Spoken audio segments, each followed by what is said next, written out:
तो वो बहुत ही अच्छा लगता है। आपको टीवी पर देखते हैं कितना संघर्ष करते हैं। इन संघर्षों के बाद सरकार क्या कर रही है? क्या सरकार पर आपकी कोई प्रेशर है? सरकार का प्रेशर तो बनाना पड़ेगा ना, सभी हिंदुओं को एक होना पड़ेगा। सरकार अगर हलाल सर्टिफिकेट लेके आएगी तो हमें उसका आलोचना, उसका विरोध तो करना पड़ेगा। सरकार कल को अगर बाबरी मस्जिद का समर्थन करने लगेगी तो उसका हमें विरोध करना पड़ेगा। ये हिंदुओं की सरकार है, हिंदुओं के दम पर बनी है। हमारे बाप दादाओं ने अपना बलिदान दिया है। संघ में ध्वज प्रणाम हमने ऐसे नहीं करा है। हमारा ब्रेन वॉश करने के बाद आप खुद भी अपने आप को सेकुलर बन जाओगे तो ये गलत फहमी है। अगर हम सरकार बना सकते हैं तो सरकार गिरा भी सकते हैं, सीधी बात। आप एक चीज़ बताओ, बीजेपी में अमित शाह और मोदी जी के अलावा कुछ चलता नहीं किसी की, तो उनके ही बेटे क्रिकेट में हैं। बिल्कुल है। और उसके बाद भी कोई शाहरुख है तो कोई क्या है, तो कोई बांग्लादेशी ला रहा है, कोई अफगानी ला रहा है, क्या चल क्या रहा है? अमित शाह का बेटा नहीं ला रहा, उसे शाहरुख खान लेकर आया। शाहरुख खान को आपको पता है कौन से धर्म से आता है? बिल्कुल जिहादी है। हाँ।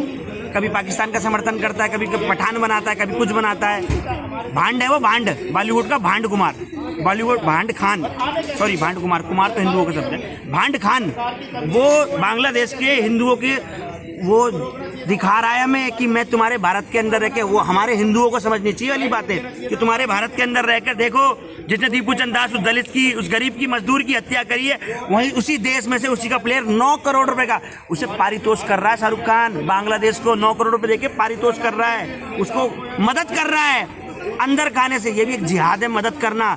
घूम फिर के कैसे अपने धर्म को समर्थन, अपने धर्म का मदद हो पाई, ये शाहरुख खान से हम नहीं समझ पा रहे हैं। और हमारे हिंदू शाहरुख खान का विरोध कर दिया। शाहरुख खान, अरे शाहरुख चूतिया का विरोध क्यों नहीं करूं? जो बांग्लादेश को पारितोष कर रहा है, उसका समर्थन कर रहा है, क्यों नहीं विरोध करूं मैं उसका? तू उसको इनाम दे रहा है, हमारे दीपू चंद दास की हत्या पे, उस दलित की हत्या पे इनाम दे रहा है तू 9 करोड़ रुपए का।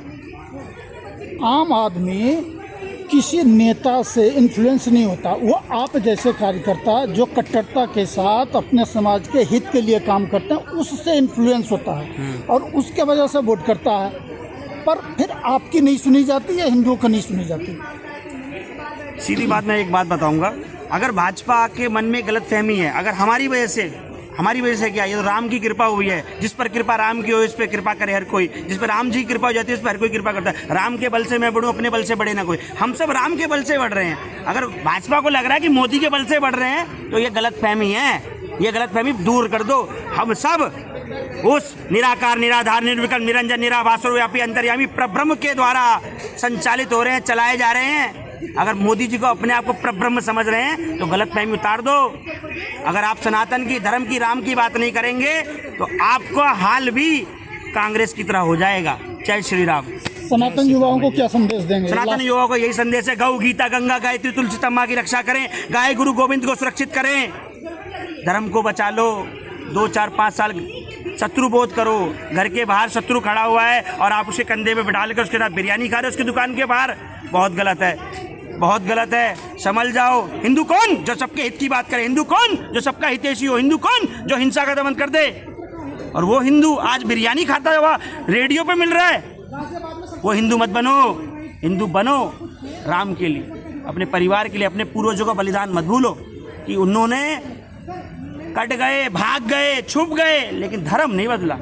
आज तुम उनके कंधे पे हाथ डाल के जब बिरयानी खाते तो वो हमारे पितृ जब ऊपर से देखते होंगे तो क्या समझते होंगे कि इसके लिए, इनके लिए मैं मरा, कटा, भागा, इनके लिए। तो उनकी आत्मा को शांति नहीं मिलेगी जब तक गाय कटेगी, हिंदू मारा जाएगा। उनकी, हमारे पितरों को भी शांति है। यही पितृ दोष है, यही ऋषि दोष है, यही देव दोष है। हमारे देवताओं का अपमान होगा, हम कहते हैं पितृ दोष लगा रहे, यही पितृ दोष है। अपने पूर्वजों का सम्मान नहीं कर पा रहे हम। हेमंत पटेल हिंदुओं के लिए कोई रजिस्ट्रेशन करवा रहे हैं, बिल्कुल, उससे आप कितना सहमत हैं? उसके बारे में मैं उनका पूर्ण रूप से समर्थन करता हूं। जब हर एक ईसाई को समर्थन कर रहा है, मुसलमान को समर्थन कर रहा है, एक सनातनी को समर्थन नहीं कर सकता क्या? हम 100 करोड़ सनातनी मिलकर एक सनातनी को समर्थन नहीं कर सकते क्या?